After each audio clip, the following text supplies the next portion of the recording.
इंद्र सहित देवतागण, महर्षिगण और लोकपालगण अपने कामों की सफलता के लिए भक्तिपूर्वक जिनकी सदैव उपासना करते हैं, प्राचीन काल से जिनकी वैदिक तथा तांत्रिक आदि अनेक शास्त्रों द्वारा आराधना की गई है, सब कुछ जानने वाले, सबके आधार, विघ्नों का नाश करने वाले, अनंत, अच्युत, अजन्मा उन श्री भगवान की मैं वंदना करता हूँ।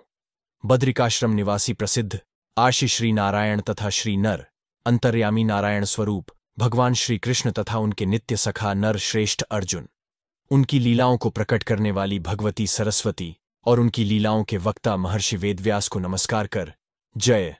आसुरी शक्तियों का नाश करके अंतःकरण पर दैवी शक्तियों को विजय प्राप्त कराने वाले अष्टादश पुराण, रामायण और महाभारत आदि जय नाम से व्यपदिष्ट सद्ग्रंथों का पाठ वाचन करना चाहिए। भयंकर अत्याचार से पृथ्वी की शांति का नाश करने वाले राजाओं को, जो अपनी भयंकर भुजाओं रूपी भुजंगों, सांपों की विष की ज्वाला से भस्म करेंगे और जिनकी भयंकर तलवार की तेज धार से अत्याचारी राजाओं के शरीर कुचले जाएंगे, ऐसे ब्राह्मण वंश में उत्पन्न, घोड़े की सवारी करने वाले, सत्यादि युगों में अवतार लेने वाले व जिन्हें धर्म की प्रवृत्ति प्रिय है, ऐसे भगवान कल की परमात्मा हरि अथवा वे भगवान श्री हरिकल के रूप में हमारी रक्षा करें। नैमिषारण्य में रहने वाले शौनकादि उदार चरित्र वाले महर्षिगणों ने सूत जी के ये वचन सुनकर उनसे पूछा, हे सूत जी, सब धर्मों के जानने वाले, लोमहर्षण के पुत्र, तीनों कालों के झाता, पुराणों को भली प्रकार जानने वाले आप भगवान की कथा हमसे कहें। हे प्रभु, आप कृपया हमें बताइए कि कली कौन है, उसने कहाँ जन्म लिया, वह किस तरह संसार का मालिक बन गया और किस प्रकार उसने, कली ने, नित्य धर्म का नाश किया। महर्षिगण के इस तरह के वचन सुनकर सूत जी ने भगवान श्री हरि का ध्यान किया। विष्णु भगवान का स्मरण करते ही वे पुलकित शरीर वाले उन मुनियों से अथवा पुलकित अंग होकर बोले। प्राचीन समय में ब्रह्मा जी ने नारद जी के पूछने पर इस अद्भुत भविष्य आख्यान को बतलाया था। आप लोग उसी आख्यान को मुझसे सुनिए। पहले असीम तेजस्वी व्यास जी को श्री नारद जी ने यह आख्यान सुनाया था। बाद में उन्हीं व्यास जी ने अपने बुद्धिमान पुत्र ब्रह्मरात शुकदेव जी से यह आख्यान कहा। ब्रह्मरात जी ने अभिमन्यु के पुत्र श्री विष्णुरात परीक्षित की सभा में उसी भागवत धर्म को 18,000 श्लोकों में सुनाया। उस समय 1 सप्ताह बीतने पर प्रश्न पूरे भी न हो पाए थे कि विष्णुरात जी ने अपनी लोक यात्रा पूरी की। उसके बाद मार्कंडेय आदि महर्षियों के पूछने पर पुण्याश्रम में भगवान शुकदेव ने भागवत धर्म के शेष अंश को बताया। पुण्याश्रम में मैंने जो भावी उपाख्यान श्री शुकदेव जी के श्रीमुख से सुना, उसी भगवान की पुण्यप्रद व कल्याणकारिणी कथा को मैं कहता हूं। हे महाभाग, भगवान श्री कृष्ण के अपने वैकुंठ धाम चले जाने पर कली की उत्पत्ति जिस प्रकार हुई, उस सब को मैं कहता हूं। आप लोग निरंतर सावधान होकर उसे सुने। जगत के बनाने वाले लोक के पितामह ब्रह्मा जी ने प्रलय काल के अंत में अपनी पीठ से घोर मलिन पातक को पैदा किया। उनकी पीठ से पैदा हुआ पातक अधर्म नाम से प्रसिद्ध हुआ। उस अधर्म वंश के श्रवण, कीर्तन अथवा रहस्य जानने से और स्मरण करने से सभी प्राणी समस्त पापों से मुक्ति पाते हैं। तदंतर बिल्ली के जैसी आंखों वाली और अत्यंत लुभाने वाली मिथ्या नाम की नारी उस अधर्म की पत्नी हुई। इस दंपति का अत्यंत तेजस्वी और महाक्रोधी दंभ नाम का पुत्र पैदा हुआ। उसी अधर्म और मिथ्या से माया नाम की एक पुत्री भी पैदा हुई। सगर्भा माया और दंभ के संयोग से लोभ नाम का पुत्र और निकृति नाम की पुत्री पैदा हुई। फिर इसके बाद लोभ व निकृति के संयोग से क्रोध नाम का एक पुत्र पैदा हुआ। उसी क्रोध की हिंसा नाम की सगर्भा जन्मी। हिंसा और क्रोध के संयोग से कली का जन्म हुआ। कली ने बाएं हाथ में उपस्थ को धारण किया। तेल मिले काजल के समान इस कली के शरीर की चमकती काली कांति थी। कौवे के से पेट वाले, विकराल और चंचल जीभ वाले तथा भयानक दुर्गंधयुक्त शरीर वाले इस कली का निवास जुआ, शराब, स्त्री और सोने में हुआ। कली की दुरुक्ति नामक भग्नी हुई। कली ने दुरुक्ति के गर्भ से भय नाम का पुत्र और मृत्यु नाम की पुत्री पैदा की। मृत्यु ने भय के वीर्य से निरय नाम का पुत्र पैदा किया। भय और मृत्यु की एक पुत्री पैदा हुई जिसका नाम यातना था। निरय ने इसी यातना के गर्भ से हजारों पुत्र पैदा किए। इस प्रकार कली के कुल में बहुत से धर्म निंदकों का जन्म हुआ। धर्म की निंदा करने वाले ये लोग मानसिक व शारीरिक रोग बुढ़ापे, ग्लानि, दुख, शोक और भय का सहारा लेकर यज्ञ, स्वाध्याय, दान आदि, वेद तथा तंत्र आदि का विनाश करने वाले हुए। कलिराज के ये अनुयायी संसार का नाश करने वाले झुंड के झुंड लोगों ने चंचल, क्षणभंगुर और कामुक मनुष्यों का शरीर धारण किया। ये लोग बहुत घमंडी, दुराचारी, माँ बाप की हिंसा करने वाले ब्राह्मण योनि में जन्म लेकर भी वेद विहीन व दीन और सदैव शूद्रों की सेवा करने वाले हुए। ये मनुष्य धर्म, वेद, बहुत रस, शराब और मांस बेचने वाले संस्कारहीन, क्रूर व कुतर्क करने वाले तथा काम वासना और पेट के गुलाम, अलमस्त, मतवाले और परस्त्रीगामी एवं नीच वर्ण संकर पैदा करने वाले हुए। ये कलि के सेवकगण मनुष्य बौने, पाप में डूबे, दुष्ट, मठों में रहने वाले तथा 16 साल तक की आयु वाले व अपने सालों को सगा बंधु मानने वाले और नीचों की संगति करने वाले हुए। बहस और झगड़ों में क्षुब्ध, दुखी, केश वेश को ही आभूषण के रूप में सजाने वाले अथवा केश विन्यास में आसक्त, धनी व ब्याज लेने वाले और कुलीन कहलाने वाले ब्राह्मण कलयुग में पूजनीय समझे गए। सन्यासी लोग, घर गृहस्थी के अनुरागी, गृहस्थ लोग, अच्छे बुरे के ज्ञान से रहित, शिष्यगण गुरुओं की निंदा करने वाले और धर्म की ध्वजा उठाने वाले साधु, भले लोगों को ठगने वाले हुए। कलियुग में शूद्र लोग दान लेने वाले और दूसरों का सर्वस्व छीन लेने वाले हुए। स्त्री पुरुष की सम्मति ही विवाह समझा जाने लगा। दुष्टों की मित्रता अच्छी समझी जाने लगी अथवा मित्र ही शठ हुए। दान के बदले दान को दानशीलता समझा जाने लगा। न्यायकर्ता अपराधियों को दंड देने में असमर्थ होकर क्षमाशील हुए। दुर्बल के प्रति उदासीनता दिखाई जाने लगी। बहुत बोलने वाले ही पंडित कहे जाने लगे। यश पाने की इच्छा से ही लोग धर्म प्रचार अथवा धर्म का सेवन करने लगे। धनवान लोगों को ही सज्जन समझा जाने लगा। दूर देश का जल ही तीर्थ हो गया। केवल जनेऊ पहन लेने से ब्राह्मणत्व माना जाने लगा और सन्यासी का चिन्ह, लक्षण, दंड धारण मात्र रह गया। धरती कम अनाज पैदा करने लगी। नदी किनारे अथवा अपना किनारा छोड़कर दूसरे स्थान पर बहने लगी। स्त्रियां वेश्याओं जैसी बातचीत में सुख समझने लगी और उनका अपने पतियों से प्रेम जाता रहा। दूसरों के अन्न के लालची ब्राह्मण लोग चंडालों के घरों में यज्ञ कराने लगे। सधवा स्त्रियाओं अथवा विधवा वैधव्य का आचरण त्याग कर मनमाना आचरण करने लगीं। बादलों ने खंड वर्षा बरसानी शुरू की। धरती कम अनाज पैदा करने वाली हो गई। राजा लोग प्रजा को ही खाने लगे और प्रजा करों के बोझ से परेशान हो गई। अभागी प्रजा कष्ट से अत्यंत क्षुब्ध, दुखी होकर कंधे पर बोझ और हाथ गोद में पुत्र लेकर पर्वत और गहन वनों का आश्रय लेने लगी। और भी सुनो, शराब, मांस, मूल व फलों का आहार जीवन का आधार हुआ। वे लोग भगवान श्री कृष्ण की निंदा करने वाले हो गए। कलियुग के प्रथम चरण में लोगों की यह दशा हुई। कली के दूसरे चरण में लोग भगवान श्री कृष्ण का नाम तक नहीं लेते। तीसरे चरण में वर्ण संकर संतानों की उत्पत्ति हुई और चौथे चरण में तो सभी वर्ण समाप्त होकर लोग एक ही वर्ण के रह गए। जाति पांति ही कुछ न रही। लोग सत्कर्म और ईश्वर की आराधना को भी भूल गए। स्वाध्याय, स्वधा, स्वाहा, वषट तथा ओंकारादि के लुप्त होने पर सभी निराहार देवतागण ब्रह्मा जी की शरण में गए। देवतागण क्षीण, दीन और चिंताशील पृथ्वी को आगे करके ब्रह्मलोक में गए। उन्होंने ब्रह्मलोक को वेद ध्वनि से गूंजता हुआ पाया। सोने की बनी यज्ञ के धुएं से भरे, मुनिश्रेष्ठों से सेवित, वेदी में प्रज्वलित दक्षिणाग्नि, यज्ञ के खंभों से सजे हुए और वन के फूलों और फलों से परिपूर्ण उद्यान, जहां सरोवर में वायु के झकोरों से चंचल बेलों के बीच फूलों पर बैठे भौंडों तथा सारस और हंसों द्वारा मधुर स्वर से मानो प्रणाम, आह्वान या सत्कार द्वारा पथिकों का स्वागत किया जा रहा है। वहां से शोकाकुल देवतागण अपने स्वामी इंद्र के साथ अपने कार्य यानी कली द्वारा पैदा किए अपने दुखों को बताने, निवेदन करने के लिए ब्रह्म सदन के अंदर गए। वहां पहुंचकर सब देवताओं ने सनक, सनंदन तथा सनातन आदि सिद्धों द्वारा पद कमल सेवित एवं सदासन पर विराजमान तीनों लोकों के स्वामी भगवान ब्रह्मा जी को प्रणाम किया। सूत जी बोले, ब्रह्म भवन में प्रवेश कर देवतागण ब्रह्मा जी के कहने पर उनके सामने बैठे। फिर कली के दोष से होने वाली धर्म की हानि का समाचार देवताओं ने आदरपूर्वक ब्रह्मा जी को बताया।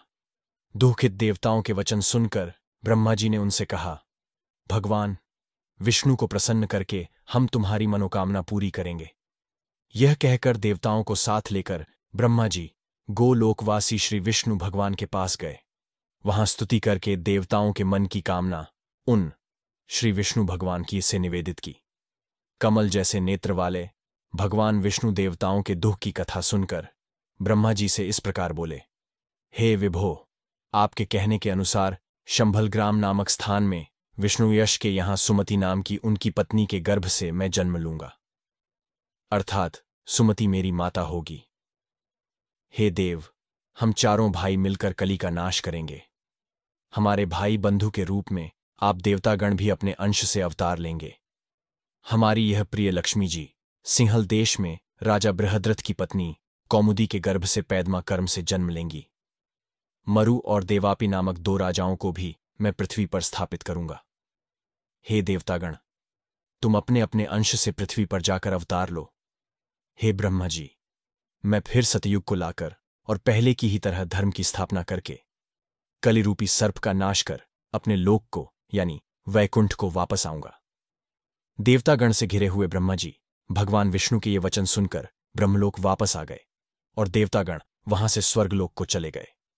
हे ऋषिगण, अपनी महिमा से महिमान्वित भगवान विष्णु इस प्रकार स्वयं अवतार लेने को उद्यत हो शंभल ग्राम में गए। वहां विष्णु यश के द्वारा उनकी पत्नी सुमति के गर्भ में भ्रूण रूप में आए गर्भस्थ भगवान विष्णु के चरण कमल की सेवा में ग्रह, नक्षत्र, राशि आदि सब तत्पर थे। यह जानकर कि संसार के स्वामी भगवान विष्णु ने पृथ्वी पर मानव गर्भ में वास किया है, सभी नदियां, समुद्र, पर्वत, लोक, जड़ और चेतन, देवता तथा ऋषि अत्यंत प्रसन्न हुए। सारे प्राणी विविध प्रकार से अपने आनंद को प्रकट करने लगे। पितर लोग आनंद के मारे नाचने लगे। देवतागण संतुष्ट होकर विष्णु भगवान का यश गाने लगे।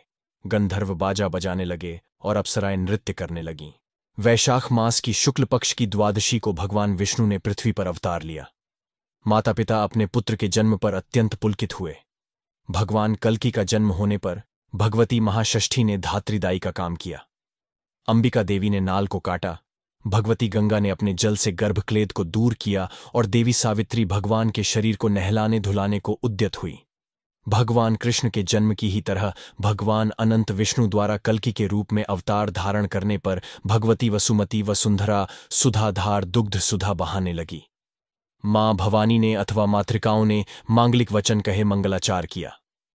विष्णु भगवान के चतुर्भुज रूप में शंभल ग्राम में अवतार लेने की बात जानकर ब्रह्मा जी ने शीघ्र चलने वाले पवन को आज्ञा दी, हे पवन, सूतिका गृह में जाकर तुम विष्णु भगवान से कहो, हे नाथ, आपकी इस चतुर्भुज मूर्ति का दर्शन तो देवताओं को भी दुर्लभ है। यह विचार कर, हे भगवान, इस चतुर्भुज रूप को त्याग कर साधारण मनुष्य सा रूप धारण कीजिए। इस प्रकार ब्रह्मा जी के वचन सुनकर शीतल सुखद सुगंधित पवन ने यत्नपूर्वक शीघ्र ही विष्णु भगवान से सूतिका गृह में जाकर ब्रह्मा के वचन का निवेदन किया।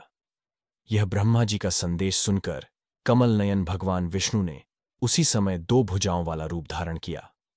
उस समय भगवान की यह लीला देखकर उनके माता पिता आश्चर्य से ठगे से रह गए।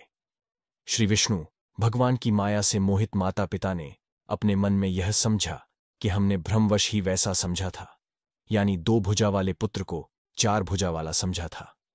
इसके बाद शंभल ग्राम में सभी प्राणी पापों व क्लेश से मुक्त होकर उत्साहपूर्वक अनेक प्रकार के मंगलाचार करने लगे।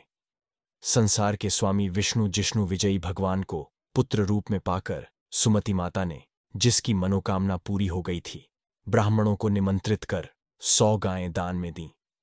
अपने पुत्र विष्णु भगवान के कल्याण के लिए शुद्ध चित्त से पवित्र हृदय वाले पिता विष्णु यश ने रख, यजु और सामवेद जानने वाले ब्राह्मणों द्वारा उनका नामकरण कराया।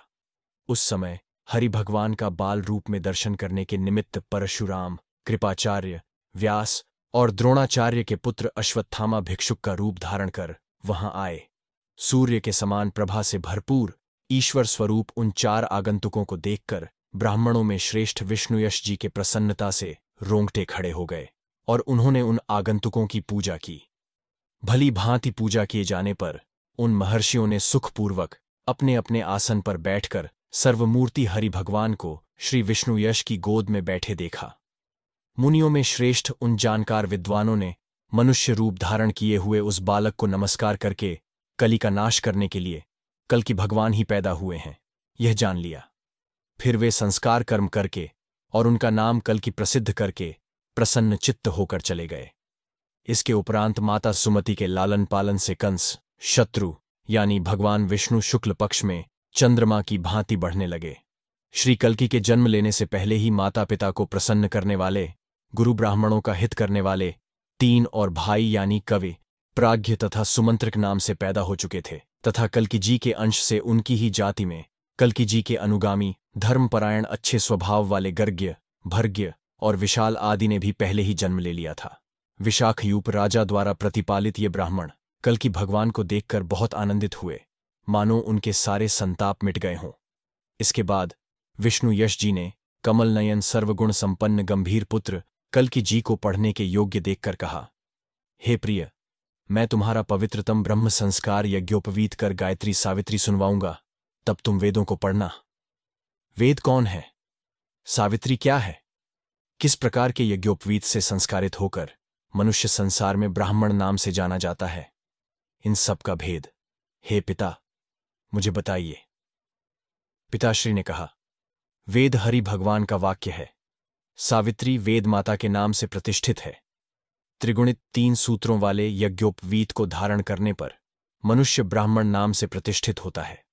10 यज्ञों द्वारा संस्कारित ब्रह्मवादी ब्राह्मण के पास तीनों लोकों के पोषक वेदों का वास है और भक्तिपूर्वक वैदिक एवं तांत्रिक विधि से संपादित किए गए यज्ञ, अध्ययन, दान, तप और स्वाध्याय तथा संयम से ही भगवान प्रसन्न होते हैं।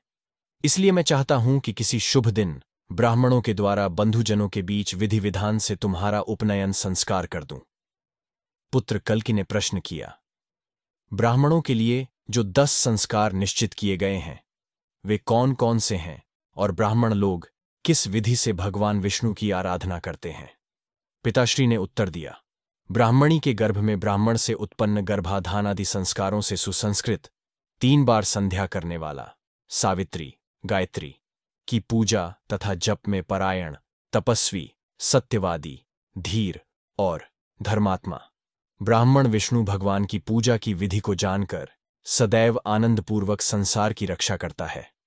पुत्र कल्कि ने पूछा, वह ब्राह्मण द्विज कहाँ है जो संपूर्ण जगत का उद्धार करता है और जो सन्मार्ग पर चलकर भगवान को प्रसन्न करता हुआ तीनों लोकों के मनोरथ पूर्ण करता है?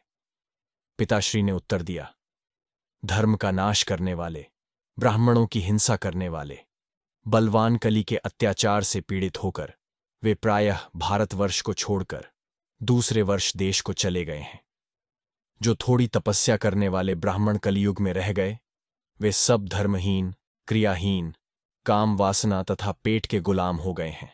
इस कलियुग में पाप मूल, दुराचारी, तेजहीन ब्राह्मण अपनी रक्षा करने में असमर्थ और शूद्रों की सेवा करने वाले हो गए हैं। अपने पिताजी के इस प्रकार के वचन सुनकर श्री कल्कि के मन में कली के कुल का विनाश करने की इच्छा हुई। ब्राह्मणों ने तब अपने वचनों मंत्रों से उनका उपनयन संस्कार कराया। इसके बाद सज्जनों के स्वामी कल्कि जी गुरुकुल में वास करने गए। सूत जी बोले, इसके बाद गुरुकुल में जाते हुए कल्कि जी को देखकर महेंद्र पर्वत पर रहने वाले भगवान परशुराम उन्हें अपने आश्रम ले आए और बोले, मैं तुम्हें पढ़ाऊंगा। भृगुवंश में उत्पन्न जमदग्नि का पुत्र, वेद वेदांग को जानने वाला, धनुर्वेद में पारंगत मुझको तुम धर्म से महाप्रभावशाली गुरु जानो। हे ब्राह्मण के पुत्र, मैं पृथ्वी को क्षत्रियहीन करके और उसे ब्राह्मणों को देकर महेंद्र पर्वत पर तप करने आया हूं। तुम यहां अपना वेदाध्ययन करो और जो अन्य उत्तम शास्त्र हैं उन्हें भी पढ़ो। परशुराम जी के इस प्रकार के वचन सुनकर कल्कि जी के शरीर के रोंगटे आनंद के कारण खड़े हो गए। उन्होंने पहले परशुराम जी को नमस्कार किया और फिर वेद पढ़ने के लिए सन्नद्ध हो गए। अल्प समय में ही 64 कलाओं और वेदों को उनके अंगों सहित एवं धनुर्वेदादि पढ़कर कल्कि जी ने भगवान परशुराम से हाथ जोड़कर कहा, हे प्रभो, जिस दक्षिणा को आपको अर्पित कर मेरी सर्व सिद्ध होगी और जिस दक्षिणा से आप संतुष्ट होंगे वह दक्षिणा क्या है, यह जानने की मेरी प्रार्थना है। परशुराम जी बोले, हे भूमन श्रेष्ठ, कली के विनाश के लिए भगवान ब्रह्मा जी ने सबके आश्रय भगवान विष्णु से अवतरित होने की प्रार्थना की थी। हे देव, वे ही आप विष्णु भगवान शंभल ग्राम में पैदा हुए हैं। मुझसे विद्या, शिवजी से अस्त्र और वेदज्ञ शुक से सिंहल देश की अपनी पत्नी पाकर आप पृथ्वी पर धर्म की स्थापना करेंगे। इसके बाद दिग्विजय करते समय धर्महीन और कलि के प्रिय राजाओं तथा बौद्धों का विनाश कर आप धर्मराज मरु और देवापि को स्थापित करेंगे। आपके इस उत्तम कार्य के पूरा होने से ही हम संतुष्ट होंगे और यही हमारी दक्षिणा होगी, क्योंकि तभी हम यथोचित यज्ञ, दान, तप आदि कर्म कर सकेंगे। इस प्रकार के वचन सुनकर गुरु परशुराम जी को नमस्कार करके कल्कि जी भगवान बिल्वोदकेश्वर, बेलपत्र व जल से जिनकी पूजा की जाती है, शिवजी के पास गए और उन शंकर भगवान को इस प्रकार संतुष्ट किया। कल्कि महादेव जी के पास जाकर उन आशुतोष, जो स्तुति से जल्दी ही प्रसन्न हो जाते हैं, हृदय में रहने वाले शांत महेश्वर शिवजी की विधिवत पूजा कर फिर प्रणाम व ध्यान कर बोले, हे शिव, पार्वती के स्वामी, संसार के नाथ, सब प्राणियों को शरण में लेने वाले, वासुकी सांप का कंठभूषण धारण करने वाले, 3 नेत्र वाले, सघन आनंद देने में दक्ष, पुरातन, पंचमुख आदि देव, मैं आपको प्रणाम करता हूं। हे योगियों के स्वामी, कामनाशक, भयंकर कराल दर्शन, गंगा तरंग से समुज्ज्वल पवित्र मूर्धा सिर वाले, जटा झूठ से ढके हुए, महाकाल, चंद्रमा से शोभित मस्तक वाले, मैं आपको नमस्कार करता हूं। आप भूत वैताल के साथ श्मशान में निवास करने वाले हैं। आप अपनी भयंकर लंबी भुजाओं से भांति भांति के शस्त्र, तलवार और शूल आदि धारण करने वाले हैं। प्रलय के समय आपकी क्रोध रूपी आग से समस्त संसार भस्म हो जाने वाला है। आप ही भूतादि तन्मात्रा स्वरूप पंचभूत काल कर्म स्वभाव से सृष्टि रचते हैं और फिर प्रलय करके जीवत्व को प्राप्त हो ब्रह्मानंद का सुख लेते हैं। ऐसे आपको मैं बार बार नमस्कार करता हूं, जिसकी आज्ञा से संसार में पवन बहता है, आग जलती है, सूर्य प्रकाशित होते हैं, आकाश में ग्रह तारागण के साथ चंद्रमा का विकास होता है, उनकी मैं शरण लेता हूं। जिनकी आज्ञा से पृथ्वी सब कुछ धारण करने वाली है, बादल देवता समय पर वर्षा करते हैं, जो मेरु के बीच में समस्त भुवनों के पालन करने वाले हैं, ऐसे विश्वरूप ईशान को मैं नमस्कार करता हूं। कल्कि जी की इस प्रकार स्तुति सुनकर सब कुछ जानने वाले महादेव जी पार्वती जी के साथ साक्षात प्रकट हुए। महादेव जी ने प्रसन्न होकर कल्कि जी के समस्त शरीर पर हाथ फेरकर मुस्कुराते हुए कहा, हे श्रेष्ठ, जो अभिलाषा हो उस वर को मांगो। आपके द्वारा रचा हुआ यह स्तोत्र संसार में जो लोग पढ़ेंगे, इस लोक और परलोक में उनके सभी मनोरथ सफल होंगे। इस स्तोत्र को पढ़ने और सुनने से विद्यार्थी को विद्या, धर्मार्थी को धर्म और कामना वाले को उसकी कामना प्राप्त होती है। हे कल्कि जी, मैं आपको यह शीघ्र गति वाला बहुरूपी गरुड़ अश्व और यह सब कुछ जानने वाला तोता देता हूं। आप इन्हें लें। मनुष्य आपको सब शास्त्रों के विद्वान, सब वेदों में पारंगत और सब प्राणियों में विजयी बताएंगे।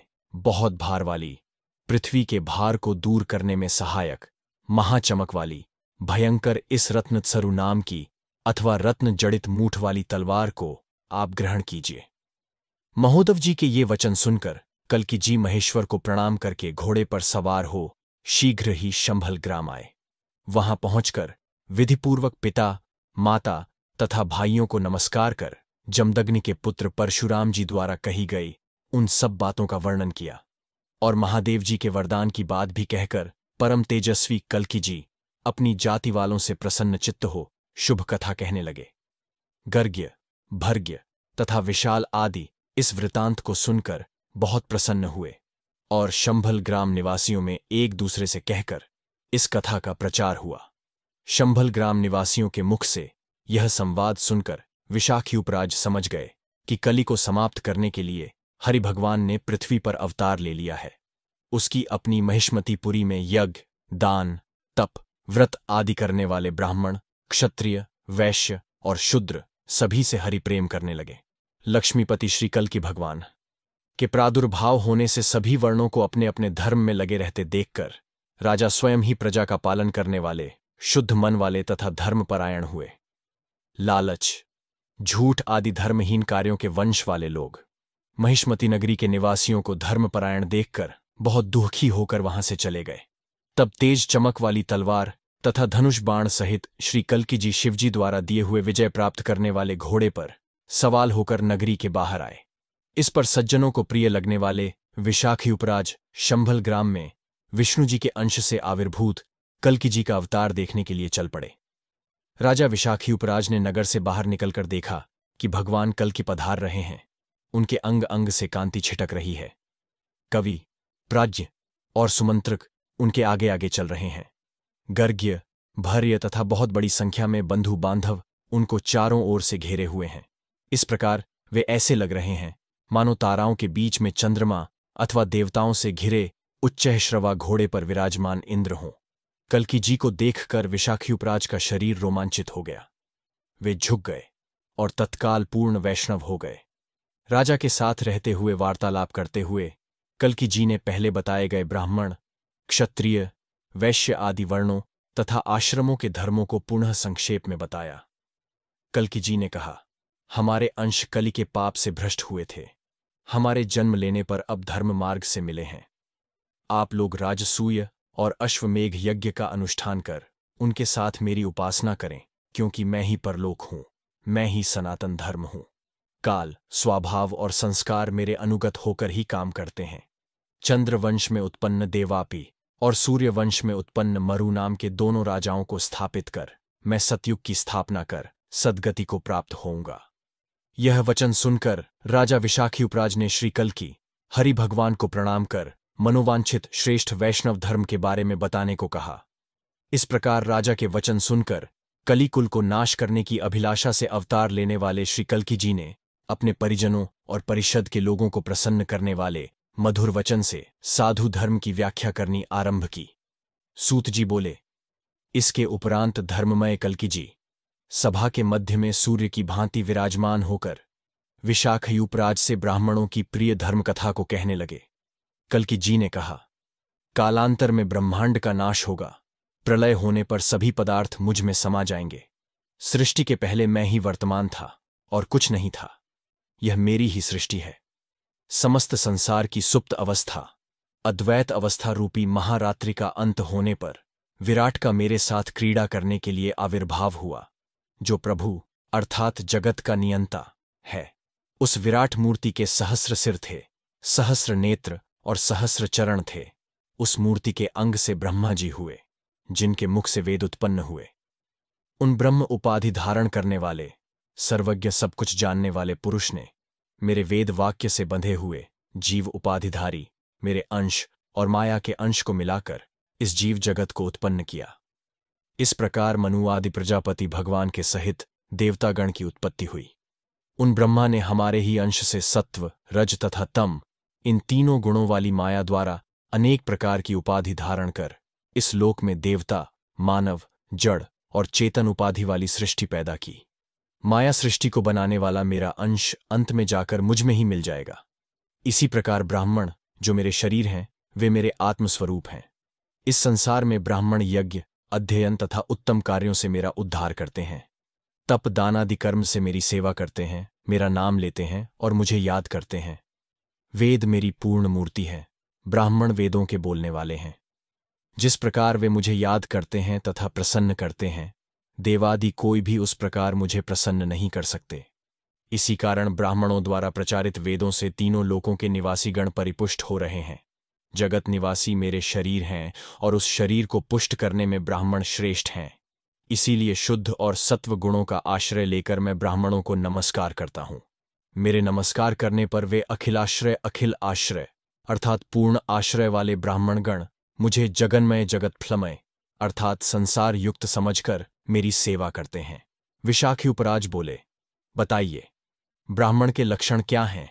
वे आपकी भक्ति कैसे करते हैं, जिस भक्ति के करने से आपकी कृपा से ब्राह्मणों के वाक्य बाण स्वरूप हो गए हैं? भगवान कल्कि ने बताया, वेद मुझे अव्यक्त ब्रह्म की अभिव्यक्ति रूप ईश्वर कहते हैं। ये वेद ब्राह्मणों के मुख में स्थित होकर विविध धर्मों के रूप में प्रकट होते हैं।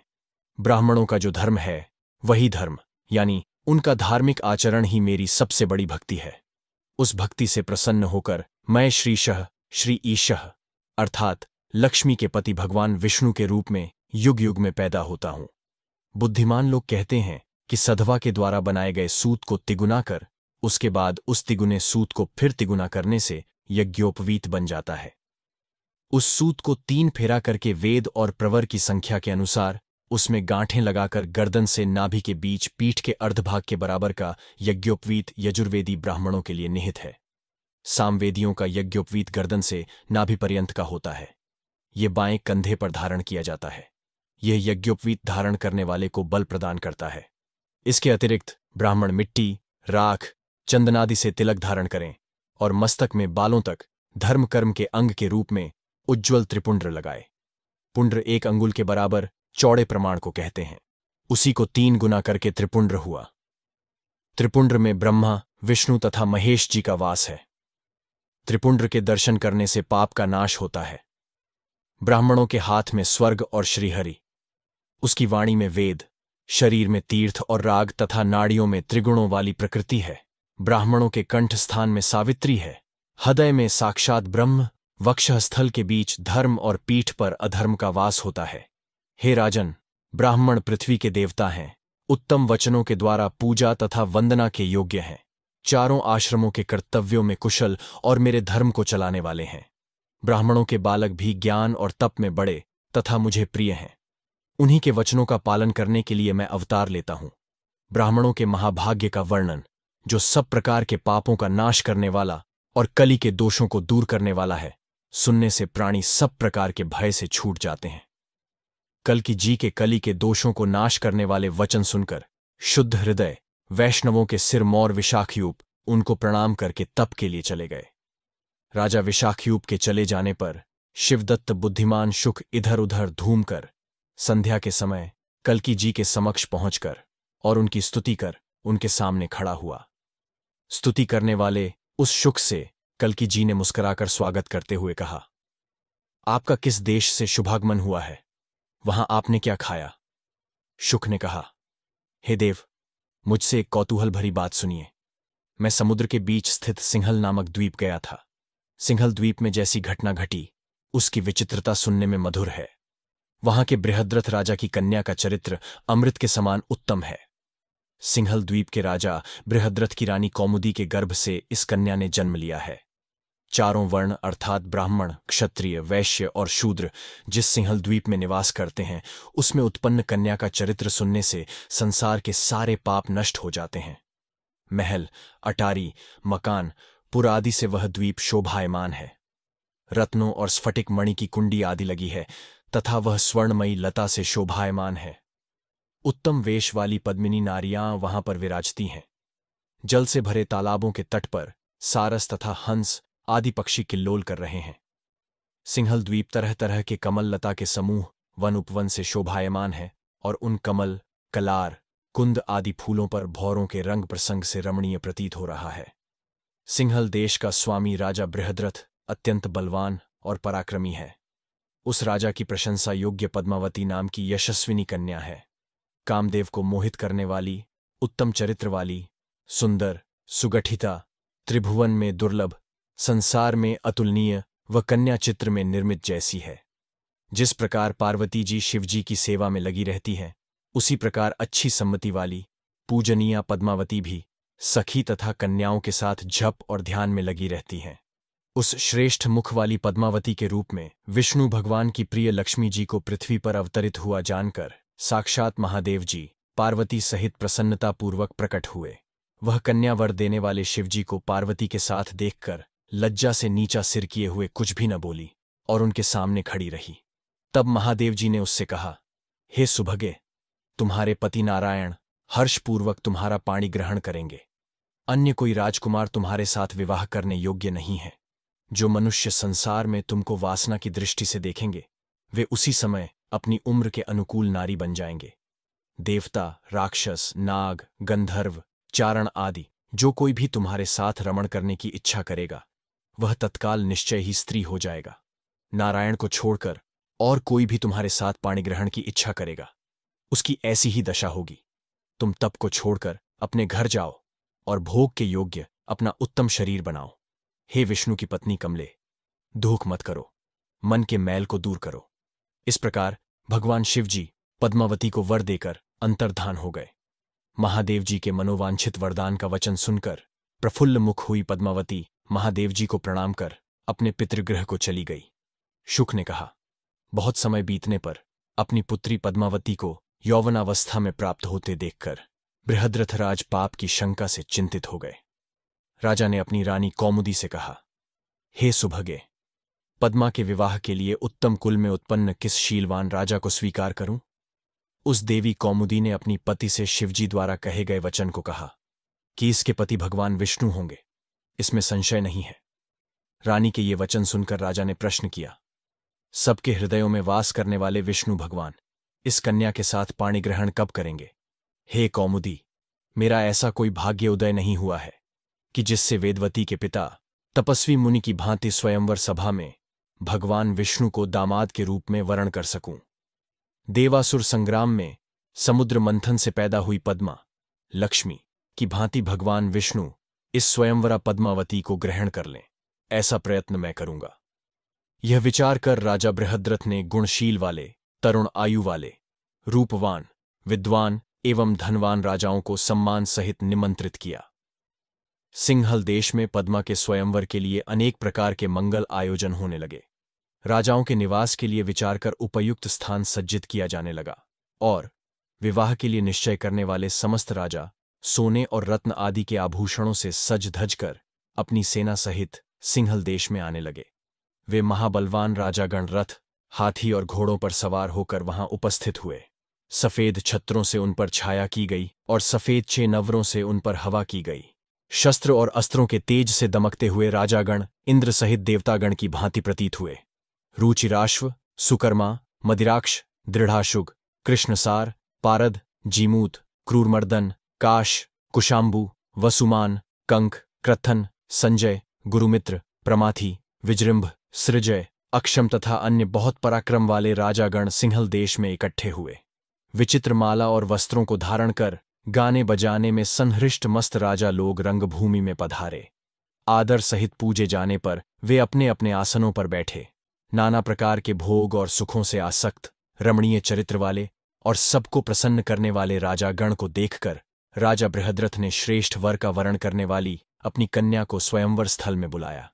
गौरी, चंद्रमुखी, श्यामा, रमणीय हार से शोभित और मणि, मोती, मूंगों के सब अलंकारों से शोभित पद्मावती क्या महामोहमयी माया है या स्वयं कामदेव की प्रिया पृथ्वी पर आई है? मैं तो स्वर्गलोक, मृत्युलोक, पाताल लोक सभी जगह जाता हूं, किंतु मैंने पद्मावती की भांति रूप और सुंदरता से संपन्न ऐसी दूसरी कन्या नहीं देखी। ऐसा सभी राजागण सोच रहे थे। पद्मावती के पीछे अनेक दासियां थीं और वह सखियों से घिरी हुई थीं। नगर के बाहर द्वारपालगण हाथों में बेत लिए अंतःपुर की देखरेख कर रहे थे। बंदीगण आगे खड़े थे। राजकुमारी ने वहां धीरे धीरे प्रवेश किया। घुंघरुओं और किंकिणी की संसार को मोह लेने वाली ध्वनि करती हुई वहां पधारे हुए राजाओं के कुलों के बहुत से शील तथा गुणों को सुनती हुई, हंस जैसी चाल वाली, रत्नों की माला हाथ में लिए हुए, सुंदर अंगों को चलायमान करती हुई और कटाक्ष से देखती हुई, चंचल कुंडलों वाली, केशों के समूह के हिलने से गर्दन की अपूर्व शोभा दिखाने वाली, सुंदर मुस्कान वाली, खिले हुए मुख वाली और दांतों की चमक वाली, वेदी के समान मध्य अंग कमर में लाल और रेशमी वस्त्रों वाली, कोयल जैसी मीठे बोल वाली, अपने रूप और सुंदरता से तीनों लोकों को मुग्ध करने वाली, ऐसी मन को मोहने वाली कामिनी राजकुमारी पद्मावती को आया हुआ देखकर समस्त राजा कामदेव के वश में विह्वलचित्त हो गए, अर्थात ठगे से रह गए, और उनके वस्त्र, शस्त्र आदि और वे स्वयं पृथ्वी पर गिरने लगे। काम विमोहित होकर वासनामय दृष्टि से देखने पर और वैसा स्मरण करने से उनका रूप सुंदर अंगों वाली स्त्री का हो गया। ये स्त्रियां बड़े नितंब वाली, स्तनों के भार से झुकी, सुंदर कमर वाली थीं, विलासयुक्त हंसी वाली, व्यसन की चतुराई वाली, सुंदर मुख वाली और कमल जैसे नेत्रों वाली स्त्री रूप में अपने को देखकर राजागण सहर्ष सहेली के वेश में पद्मा जी के पीछे चलने लगे। पद्मा जी के विवाह का उत्सव देखने के लिए उत्सुक मैं निकट के एक वट के वृक्ष पर बैठा था। राजाओं ने स्त्री रूप धारण किया। ये दृश्य देखकर पद्मा जी हृदय में बहुत शोक व विलाप करने लगीं। मैं उनके विलाप को सुनने के लिए बैठा रहा। हे संसार के स्वामिन, मंगलमय विवाहोत्सव के इस प्रकार समाप्त हो जाने पर पद्मावती मन में शरणागत की रक्षा करने वाले शिव जी का ध्यान कर जैसी दुखी हुई, मैंने उसे सुना है। हे कल्कि जी, उस करुणा से भरे विलाप की कथा को आप सुनिए। पद्मावती ने देखा कि सभी राजागण उनको देखकर हाथी, घोड़े, रथों को छोड़कर स्त्री रूप धारण करते हुए सहेली बन उनके साथ साथ चलने लगे। पद्मा जी यह दृश्य देखकर दीन भाव से आभूषणों को उतारकर पांव की उंगली से पृथ्वी को कुरेदने लगीं। फिर पद्मा जी महादेव जी के वरदान को सफल करने की इच्छा से संसार के स्वामी श्री हरि भगवान का पतिभाव से ध्यान करने लगीं। शुक ने कहा। फिर अपनी सहेलियों से घिरी हुई विस्मित मुख वाली पद्मा जी पतिरूप में श्री हरि भगवान का ध्यान करती हुई पास में खड़ी विमला नाम की सखी से बोली, हे विमले, क्या विधाता ने मेरे भाग्य में यही लिखा है कि मुझे देखते ही पुरुष स्त्री बन जाए? हे सखी, जिस प्रकार रेगिस्तान में बोया हुआ बीज बेकार जाता है, उसी प्रकार मंदभागिनी पापिनी मेरी भी शिवजी की जो पूजा की गई वह व्यर्थ हुई। लक्ष्मीपति श्री हरि भगवान सारे जगत के अधिपति और स्वामी हैं। मैं यदि उनको अपना पति बनाने की अभिलाषा करूं भी, तो क्या वे संसार के स्वामी मेरे पति होने की इच्छा करेंगे? यदि महादेव जी का वचन मिथ्या हो जाए, यदि भगवान विष्णु मुझे याद न करे, तो मैं श्रीहरि का ध्यान करते करते अग्नि में अपने शरीर को समर्पित कर दूंगी। कहाँ मैं बेचारी मनुष्य जाति की स्त्री और कहाँ वे नारायण देव, मानो विधाता मेरे विमुख हैं। इसी कारण मैं शिव जी द्वारा ठगी हुई हूं और भगवान विष्णु द्वारा परित्याग किए जाने पर मेरे अलावा और कोई भला कहीं जीवित रहता। सुंदर चरित्र वाली पद्मावती के इस प्रकार तरह तरह से विलाप करते हुए शोकातुर वचनों को सुनकर मैं आपके पास आया हूं। शुक जी के इस प्रकार के वचनों को सुनकर बहुत अचंभे में पड़े हुए कल्कि जी ने कहा, तुम प्रिय पद्मा को समझाने के लिए फिर सिंहल देश जाओ। हे शुक, तुम मेरे संदेशवाहक बनकर मेरे रूप और गुणों को प्रिय पद्मा को सुनाकर फिर वापस चले आओ। वह पद्मा मेरी प्रिय पत्नी है, मैं उसका पति हूं।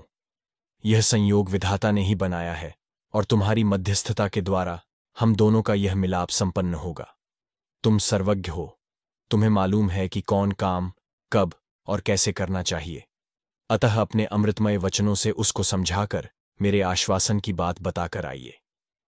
इस प्रकार कल्कि भगवान के वचन सुनकर अत्यंत प्रसन्न होकर और उनको प्रणाम कर सुखी चित्त हो शुक जी जल्दी ही सिंहल देश गए। फिर उस पक्षी ने समुद्र के पार जाकर स्नान किया, अमृत के समान जल को पिया और बिजौर गलगल फल खाकर राजभवन में प्रवेश किया। वहां कन्या के निवास स्थान में पहुंचकर नाग केसर के पेड़ पर बैठे हुए शुक जी ने पद्मा को देखकर मनुष्य की भाषा में कहा, हे सुंदरी, तुम कुशल से तो हो? हे रूप और यौवन वाली, चंचल नेत्रों से सुशोभित तुम्हें मैं दूसरी लक्ष्मी समझता हूं।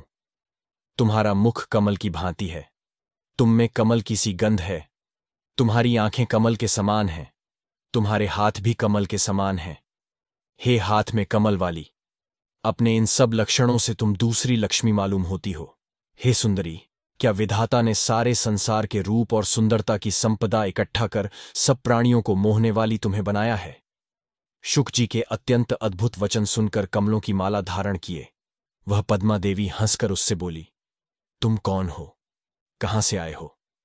क्या तुम शुक रूपधारी देवता हो या दैत्य हो? तुम दयावान होकर किस कारण मेरे पास आए हो? शुक बोले, मैं सब कुछ जानने वाला हूं, अपनी इच्छा से सब जगह घूमने वाला हूं, सब शास्त्रों के तत्व को जानता हूं, देवताओं, गंधर्वों और राजाओं की सभा में पूजा जाता हूं। मैं आकाश में अपनी इच्छा से घूमता हूं, हृदय में दुख लिए भोगों के सुखों को त्यागने वाली श्रेष्ठ मानवी, तुम्हें देखने के लिए मैं यहां आया हूं। तुमने हंसी मजाक, सखियों का साथ और शरीर के आभूषण त्याग दिए हैं। इस तरह तुम्हें देखकर मैं दुखी चित्त हो तुम्हारी कोयल की बोली से भी मीठी व कोमल वाणी में तुम्हारे संताप का कारण पूछता हूं। तुम्हारे दांत, ओंठ और जीभ से निकले हुए शब्द अक्षरों की पंक्ति जिसके कानों में पड़े हों, उसकी तपस्या का वर्णन कहां तक किया जाए, अर्थात उसने अभूतपूर्व तपस्या की होगी। तुम्हारे सामने सिरस के फूलों की कोमलता भला क्या है, चंद्रमा की कांति तुम्हारे सामने क्या ठहरती है, और विद्वान लोग जिस ब्रह्मानंद की प्रशंसा करते हैं वह अमृत तुम्हारे सामने क्या है, अर्थात तुम्हारी तुलना में ये सब चीजें कहीं नहीं टिक सकती।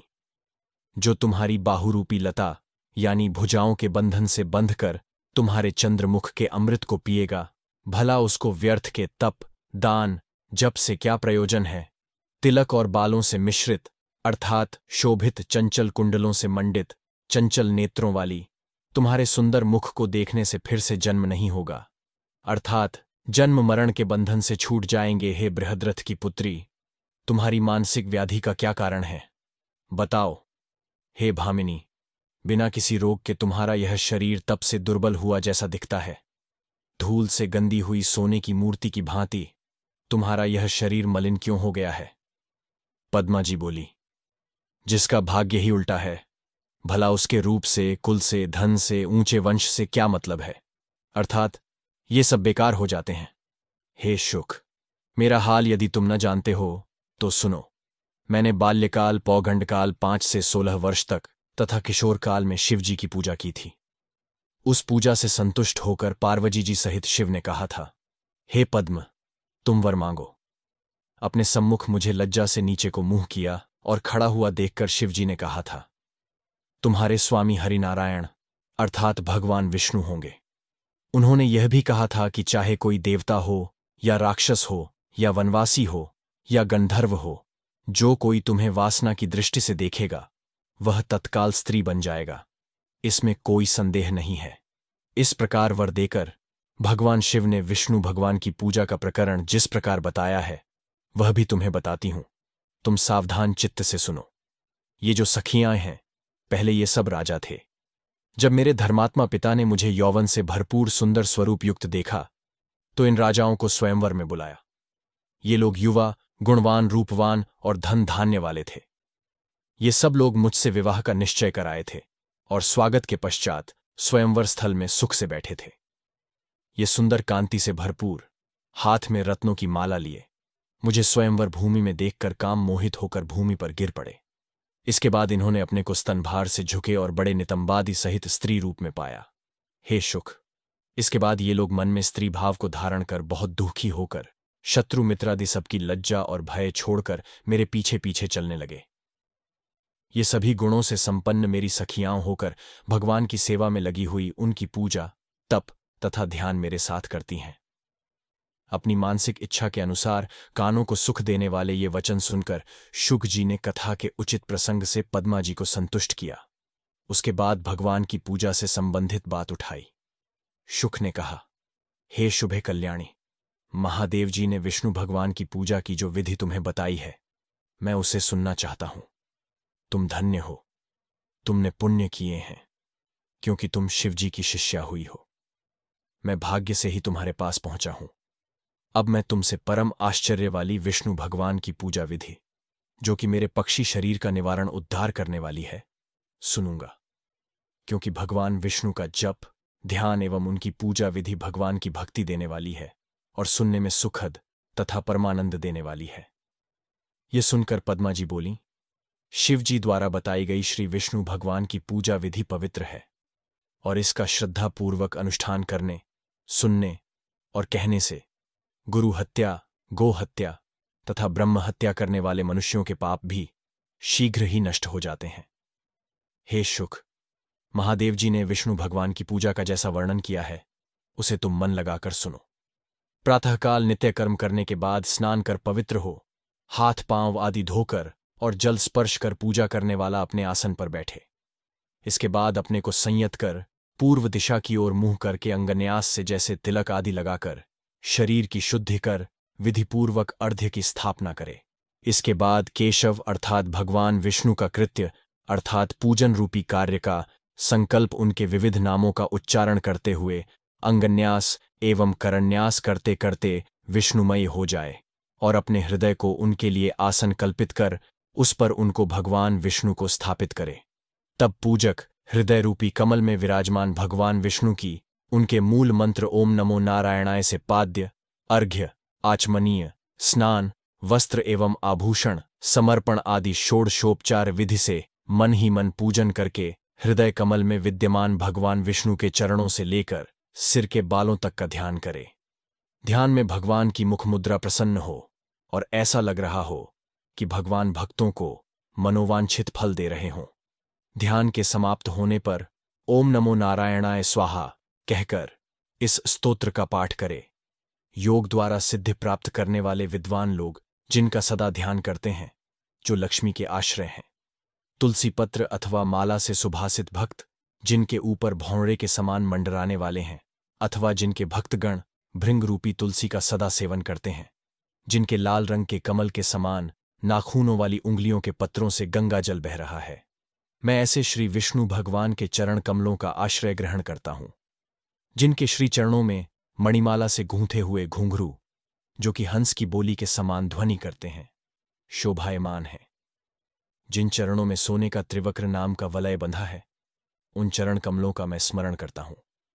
सुपर्ण अर्थात गुरुड़ जी के गले के आभूषण नीलकांत मणि की चमक से जिन जंघाओं की कांति बढ़ी है, जिन जंघाओं के बीच में गरुड़ की सवारी के कारण अत्यंत सुंदर लाल मणि के समान लाल चमक वाली गरुड़ जी की चोंच शोभा पा रही है, जिन जंघाओं के नीचे लाल तलुए लटके हुए शोभायमान हैं, संसार की आंखों को सुख देने वाले ऐसे भगवान विष्णु की उन जंघाओं का मैं स्मरण करता हूं। चंचल गरुड़ जिनका यश सामवेद का गान कर गाते हैं, उत्सव के समय कंधे में पड़े हुए सुंदर विचित्र रंग के कपड़ों की बिजली की सी शोभा से युक्त श्री विष्णु भगवान की उन दोनों जंघाओं का मैं स्मरण करता हूं। भगवान विष्णु की जो कमर ब्रह्मा, यम तथा कामदेव की आधार भूमि है, जो तीनों गुणों से युक्त प्रकृत रूप अद्भुत पीतांबर से ढकी रहती है, तथा जो जीवों के बीच का आधार है और जहां दुपट्टा शोभा पाता है, ऐसी गरुड़ की पीठ पर बैठे भगवान विष्णु की उस कमर का मैं ध्यान करता हूं, जिस उदर में 3 बल पड़े शोभा पा रहे हैं और जिस उदर की नाभि रूपी तालाब में ब्रह्मा का जन्मस्थान कमल खिल रहा है, जिस उदर में नाड़ी रूपी नदियों के रस से आंत्र रूपी समुद्र उफन रहा है, व जिसमें पतले पतले रोंों की रेखाएं शोभित हैं, ऐसे भगवान विष्णु के उस उदर का मैं स्मरण करता हूं, जिस हृदय छाती पर समुद्र से उत्पन्न हुई लक्ष्मी जी के स्तनों का कुंकुम लग रहा है, जो हृदय हार तथा कौस्तुभ मणि की चमक से जगमगा रहा है, और जिस हृदय पर श्रीवत्स भगवान विष्णु की छाती पर भृगु के चरण प्रहार का चिन्ह शोभा पा रहा है तथा हरिचंदन के फूलों की माला झूल रही है, ऐसे भगवान के अति सुंदर उस हृदय का मैं स्मरण करता हूं। भगवान की जो दाहिनी भुजाएं सुंदरता की खान हैं और जो भुजाएं बाजूबंद वलय व अंगद आदि आभूषणों से शोभा पा रही हैं, तथा जिन भुजाओं की प्रचंडता से अनेक दैत्य नष्ट हो गए हैं, व जिन भुजाओं की चमक से गदा चक्र आदि का तेज भी फीका पड़ जाता है, ऐसी उन 2 दाहिनी भुजाओं का मैं मन से ध्यान करता हूं। भगवान विष्णु दोनों बाईं भुजाओं में कमल और शंख धारण किए हुए हैं। हाथी की सूंड के समान सांवले रंग की दोनों भुजाओं में मणि वाले आभूषण हैं। लाल रंग की उंगलियां उनके घुटनों का स्पर्श करती हैं, अर्थात उनके हाथ घुटनों तक पहुंचते हैं। कमल पर बैठी हुई पद्मा जी को प्रसन्न करने वाली श्री विष्णु भगवान की उन दोनों सुंदर बाहों का मैं ध्यान करता हूं, जो कंठ कमल की नाल डंठल जैसा निर्मल है और जिस कंठ में कमल रूपी मुख की 3 धारियां और वनमाला शोभा पा रही हैं, तथा कंठ मुक्ति देने वाले मंत्र के उत्तम फल का उद्गम है। श्री विष्णु भगवान के ऐसे कंठ का मैं ध्यान करता हूं, लाल कमल के समान लाल लाल ओंठों के बीच हंसते हुए शोभायमान दांत वाले, सुंदर कोमल वचन वाले व मन को प्रसन्न करने वाले तथा अमृत से भरे चंचल नेत्रपत्र से विचित्र, लोगों के मन को प्रसन्न करने वाले भगवान श्री विष्णु के कमल रूपी मुख का मैं स्मरण करता हूं। जिन भगवान की भौहों के प्रभाव मात्र से यमराज के घर की गंध भी नहीं सूंघनी पड़ती, जिनके मध्य सुंदर नासिका शोभित है और जिनसे संसार की सृष्टि, स्थिति और प्रलय होती है, व जिनसे कामदेव का महोत्सव प्रकट होता है तथा जिनके देखने से लक्ष्मी जी का हृदय प्रसन्न होता है, ऐसी श्री भगवान के मुखमंडल पर शोभा पाने वाली उन भौहों का मैं ध्यान करता हूं। जिन कानों में गालों के पास मछली मकर जैसी आकृति वाले चंचल कुंडल शोभायमान है, जो अनेक दिशाओं तथा आकाश मंडल को प्रकाश देते हैं, जो कान के आगे लटकते हुए बालों के समूह से कुछ सिकुड़े हुए मालूम होते हैं और जो कान मणियों वाले मुकुट के किनारों पर हैं, ऐसे श्री विष्णु भगवान के उन कानों का मैं स्मरण करता हूं। जिस माथे भाल पर मनोहर सुंदर सुगंधित गोरोचन का तिलक सुशोभित है, जो नेत्रों को आनंदित करता है, जिस ब्रह्मा भवन रूपी माथे पर मणियों से मंडित मुकुट जगमगा रहा है, ऐसे मन को लुभाने वाले और सुंदर नेत्रों वाले श्री विष्णु भगवान के उस माथे का मैं ध्यान करता हूं। अपने प्रिय लोगों के आदरपूर्वक तरह तरह के सुगंधित फूलों से सजाकर, जिन बांके बालों की वेणी छोटी बनाकर बांधी है, जिन हिलते हुए बालों की सुंदरता से कमल पर बैठी श्री लक्ष्मी की वासना से होने वाला विकार बुराई शांत हो जाता है। मैं अपने हृदय कमल में श्री विष्णु भगवान के बादलों के समान सुंदर लंबे केशों का ध्यान करता हूँ। मेघ के समान वर्ण वाले, चंद्रमा तथा सूर्य के समान प्रकाशमान, जिनकी भौहें इंद्रधनुष के समान अत्यंत सुंदर हैं और नासिका उठी हुई है, जिनके नेत्र नील कमल के समान विशाल और सुंदर हैं तथा जो विद्युत के समान चमकते हुए वस्त्र पहने हैं। तीन लोक से न्यारे ऐसे भगवान विष्णु का मैं आश्रय करता हूँ, शरण लेता हूँ। मैं दीन हूँ, वेदों में बताई गई सेवा भी नहीं करता। मेरा शरीर पापों से और दुखों से भरा है। मैं लोभ से घिरा हूं और शोक, मोह आदि मानसिक कष्टों से बिंधा हुआ हूं। हे वासुदेव, अपनी कृपा दृष्टि से मेरी रक्षा करो। जो इस विधि के जानने वाले मनुष्य भक्तिपूर्वक श्री विष्णु भगवान की इस अति मनोहर मूर्ति का ध्यानपूर्वक उपयुक्त 16 श्लोकों रूपी फूलों से स्तुति, नमस्कार तथा पूजन करते हैं, वे शुद्ध मुक्त जन्म मरण से छुटकारा पाकर ब्रह्मानंद परमात्मा की अनुभूति से मिलने वाले आनंद को प्राप्त करते हैं। यह श्री पद्मा जी को शिवजी द्वारा बताया गया, श्री पद्मा जी का कहा गया स्तोत्र अत्यंत पवित्र है और धन, यश, आयु, स्वर्ग फल को देने वाला तथा मंगल देने वाला है। यह स्तोत्र परलोक तथा इस लोक में धर्म, अर्थ, काम और मोक्ष रूपी फलों को देने वाला है। इसे जो भाग्यवान लोग पढ़ेंगे वे सब पापों से छूट जाएंगे।